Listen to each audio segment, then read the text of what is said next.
All right, well, my name is Warren Wolf. This is the new record from Mac Avenue. This session is kind of like old meets new.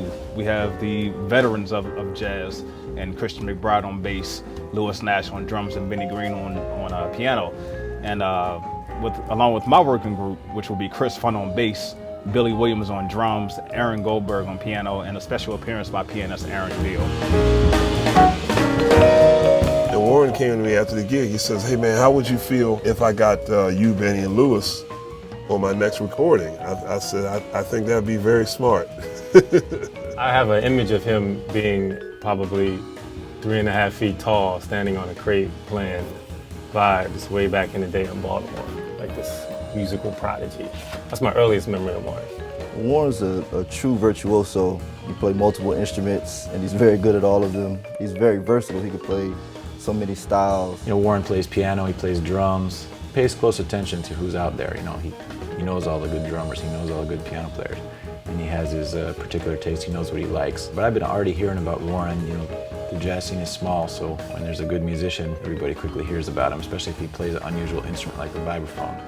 Along with Aaron Diehl and Cecile McLaurin-Salvant, is part of a group of artists that Mac Avenue has signed that we think is the next wave, at least in terms of one group of jazz artists who are going to be bringing new music, addressing the form and the tradition in their own special way. But after we played a set, Warren said to me, "You know, Benny, I know some of your old tunes." I said, "Really?" And he started playing melodies of tunes I'd recorded, which I'd never heard with the vibes before, and it was just such a gas. I just became so enamored with him as an artist at that time. I think a musician like Warren is a rarity in the sense that he has perfect pitch, he can sight read anything, he can play jazz music in any sort of style, and he has a very deep, rich understanding of classical music. I took classical lessons at Peabody Conservatory and the preparatory for years.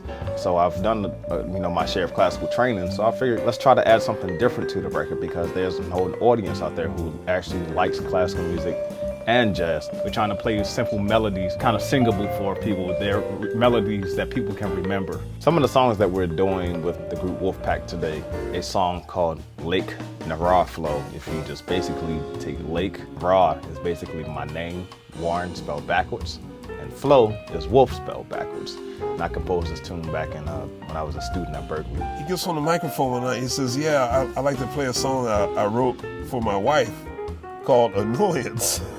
And we were all those tapes going, no, you don't understand. And he started telling the musical story about how it's this pretty song going on, and there's like this one, like clunker that kind of keeps going on through the piece.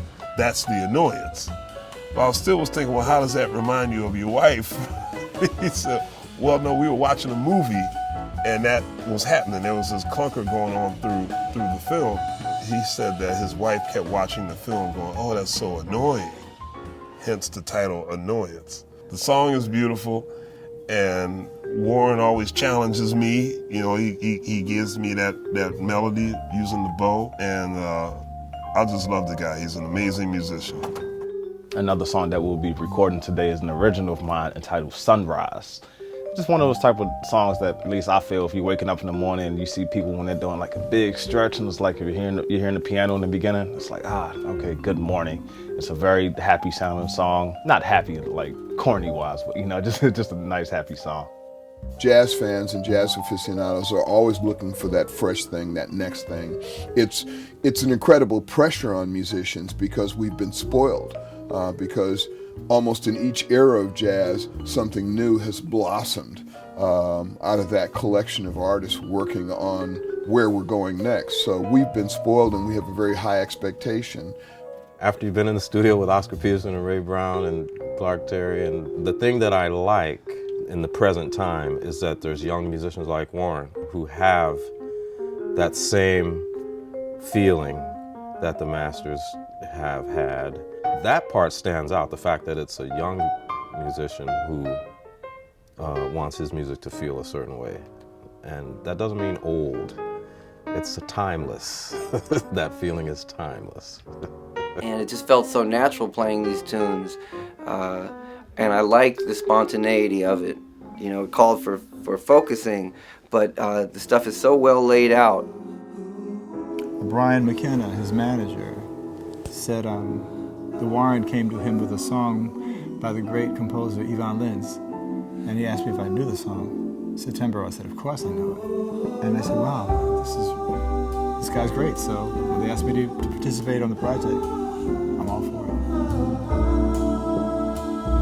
I know as a musician, he's almost like a perfectionist, and I don't even know him in the band if he's a perfectionist, but I would say as a musician, a perfectionist. As a person, he's pretty soft-spoken, but when he does speak, it's pretty hilarious. And it all makes very good sense. Great musicians write songs that make sense, make logical sense, harmonic sense, melodic sense, and then when it's time to improvise, structures that you're improvising over are logically coherent, and it plays itself. You know, you just find yourself playing things that make sense. So Warren's music is like that. Warren himself is like that. He's an incredible musician, human being, one of the nicest guys you'll ever know. Very honest and genuine. Well, Warren is a rarity. He's a rare gem, and he's one of these musicians that can do absolutely anything.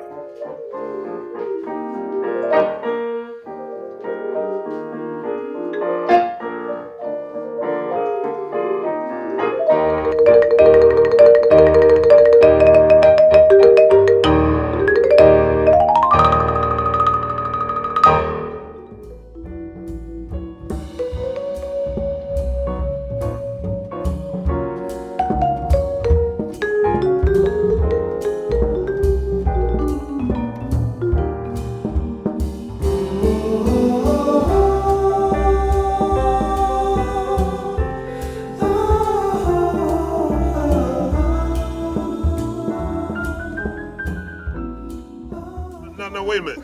This is the day after his Baltimore Ravens won the Super Bowl. Now, I think it's only right for historical purposes that he do the Ray Lewis dance right now. That's right. So you're going to have to back up.